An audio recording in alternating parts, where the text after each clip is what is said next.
it is powerful because Well, walk us through, like you're you standing have at your to, bathroom sink, yeah, and walk us through your experience. well, first of all, you have to take a pause from your life, whatever you were going to do. It requires an intentional pause to go, no, I'm going to now do this action for myself. And I've got to say, before I tell you how it went, I think it would have been very different for me a few years ago because I feel self-compassion, not seeking your worth from outside, from other people, from download numbers, likes, what people say about you, which was a huge part of my life. I feel that having put a lot of that to bed now and really feeling that I actually like the person I see in the mirror these days. So I kind of feel 5 years ago, I would have had a different experience with it, but it was still powerful because you are just looking at yourself and you're putting your hand on the mirror. And I think what it is, it's just that pause, that moment of seeing me. Like you are seeing yourself. And like, I don't know, obviously as a guy, what do? We're often looking in the mirror. We might be looking at our beard as we're shaving, right? But you're not looking at your eyes, right? You're just looking at, oh, I need to shave. Oh, I missed a bit here. Let me get rid of that. And then you crack on, right? Or you look at your face and your hair, but you're not really looking at yourself. Right. You're seeing your silhouette. You are seeing yourself, but you're not seeing yourself, if that makes sense. Yeah. And that's what I think was really powerful, was that it's just another, like, I feel it's just another tool now, which is going to take me all of 2 seconds, if that's 5 seconds tops. It's not as if I don't have time to add that in. There's no harm in adding it in. And frankly, I like adding it in. It makes me feel good. It's like, and I think it's what you say, it's the action. Yeah. You don't have to say anything if you're not in the mood to say I anything. don't want you to say anything, actually. And the reason why is the neuroassociation. So, what do you mean by that? Well, here's what I mean by that. So, when you high five someone else, what does the action of a high five communicate? It's just a universal symbol of, you got this, I see you, you're great, we can do this. It depends on the situation, but it's a good feeling. It's a mutual sort of validation type experience. Tell me about the London Marathon and getting high fives. Oh, I mean, what did a stranger's high five mean to you? It just gave you, like, and that's the key, it's strangers, right? You don't know them and they're looking at you and you're looking at them, or maybe you're not even looking at them. You just went through, you give a high five. It's like you've taken a shot of feel goods. It's validation. It's like, hey, you know what? We're in this together. You're standing at the side cheering, I'm running. But at that moment, it was like common humanity. It was like, there was no animosity. And actually, it's kind of one of my big learnings from the London Marathon actually was, and it relates to this, I think, is that that's kind of who we are. Like in what is considered a very divided world at the moment, I went and did the London Marathon and all I saw was love, strangers giving love to other people that they didn't know, right? And how did they give that love?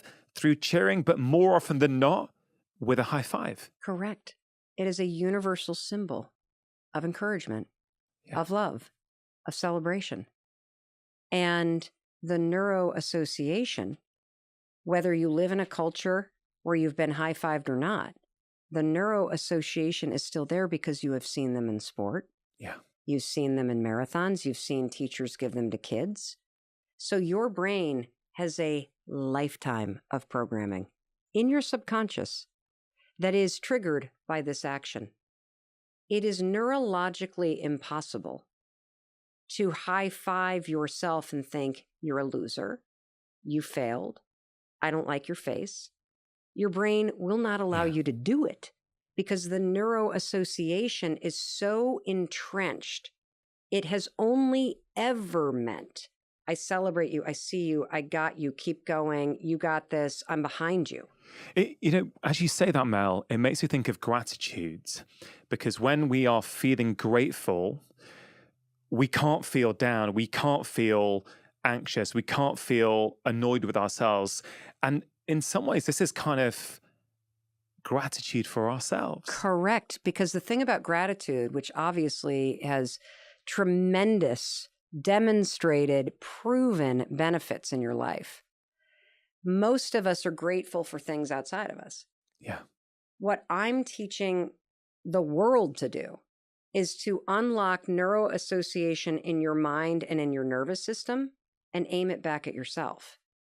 And use this simple habit to interrupt the critic, to break the default loops in your mind associated with judgment, shame, criticism, hatred for self, and to replace it with a new default setting of seeing yourself the way you see your child, which is love. Yeah. Like, my kids do stuff that piss me off all the time. And I can be upset with them or disappointed with them, but I never stop loving them. Yeah. And there is something that has happened to each and every one of us that as life's pains and heartaches and disappointments and setbacks sort of stack up, we stop loving ourselves. We start judging ourselves more. We start condemning ourselves more. We start rejecting ourselves more. We start trying to seek somebody else's love and approval in order to fill up this well inside of us that we've been digging because we've been rejecting ourselves. And so, it's so powerful because the action alone is what communicates it. If you're looking at yourself and you raise your hand on your hardest days, what the high five says is not, yeah, I'm amazing. Like, this is not going to turn you into a narcissist. This is grounded in compassion. Yeah. This is basically saying, I see you. You're right. This is hard. And you know what? You can do this. And I'm going to be here. And I've got your back. And when you send yourself into your day with that physical action, it leaves an imprint in your mind and spirit. Now, there's a couple reasons why. I don't even write about this part in the book because I didn't know this until I started doing podcasts for the book. Yeah. So Dr. Amen told me, who's, one of the leading experts in the brain, that one of the reasons why you feel better when you do it, no matter how terrible of a morning it is because your brain has always given you dopamine when somebody else high fives you. Yeah. So these sorts of gestures are rewarded in the brain. So when you simply high five yourself, your brain doesn't distinguish between me high fiving me and me high fiving you. It just sees, oh, I know what that is. Drip, dopamine. Oh, I believe in that person. The second thing that happens is that your body is hardwired for celebratory energy. This is that electricity that's in the walls that has a switch that you can turn on and off. And so, for example, when you cross the finish line of the London Marathon, what do you instinctively do? High five someone. Yeah, and raise your hands, right? When your favorite team scores, raise your hands. When you yell surprise at a birthday party, you raise your hands. When you say hello, you raise your arm. When you go to high five somebody, you raise your arms. When you hug somebody, you raise your arms. This is wired through your entire body. And normally we give that celebratory energy to other people or things. Yeah. I'm here to tell you, when you high five yourself, you flip the switch. You flip the switch and give yourself a little bit of that vitality that's coursing through you to help you move into your day. Yeah, I see it as almost like it is about the high five, but it's not in many ways as well, because it's like if you're going down a road and the high five to yourself sets you off on a different path for the rest of that day compared to had you not done it, right? 1,000% right. So let's just use a great example that everybody can latch onto. Sport. Yeah. So if a team is about to play the championship in the league, right? Yeah. And they're the underdogs. What is the best way to send the team into that game? Is it to beat them down? Oh, you did a terrible job on the London Marathon. You're going to face plant in New York. Oh my God. And I saw your split times. We're fucked. No, that's not the best way to do it. But that's what we do to ourselves. Correct. Correct. And so I'm here to say, you don't have to say anything because you're not going to believe it. So we're going to cheat this. We're going to circuit your feelings. You're bypassing words. It's like when you take like this ridiculous example, but it's like when you take a B12 supplement, but you take it sublingually, so it dissolves. So you bypass having to go into the gut, through the liver, and then you get it straight in. Correct. And it's got that feel to me. 1000%. And so you send yourself into the game of life with that sort of optimism, with that resilience, with that compassion. And, look, some days you're going to laugh. Some days you might cry. People report some days you're going to just feel a little bit better. And some days you're going to high five yourself and laugh out loud from the dopamine and walk into your boss's office and ask for that raise or quit.